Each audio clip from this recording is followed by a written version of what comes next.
changes to Rumble, Twisted Fate, Nunu, and the introduction of custom item sets in this episode of the Patch Preview.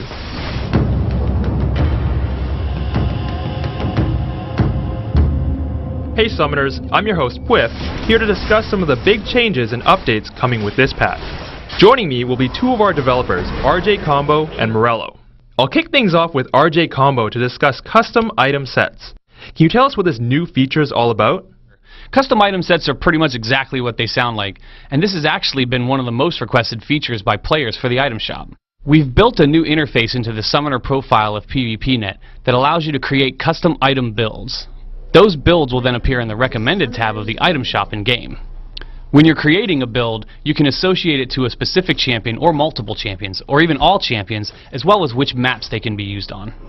So if you like to play AP Master Yi or AD Kennen, for example, you can easily configure a set of AP or AD items for those champions, instead of having to manually search for them in the middle of a game. Another benefit of this feature is the ability to browse the full item shop in PvPnet, even if you're not configuring an item set at that time.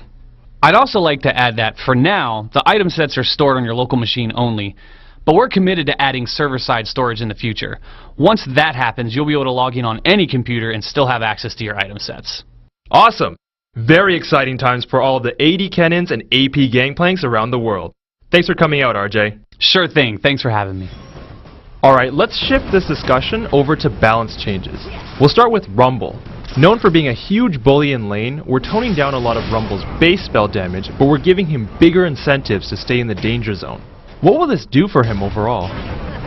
Rumble's meant to be a bully, and we wanted to keep that identity while fixing some of his balance concerns. We also wanted to really clarify the decision points between being in the danger zone and overheating. Now, more of Rumble's gameplay is going to be about trying to manage to stay right in that danger zone sweet spot more often. This means Rumble's danger zone management is a bigger differentiation of skill between players, but it also gives them a window of vulnerability when fighting against Rumble.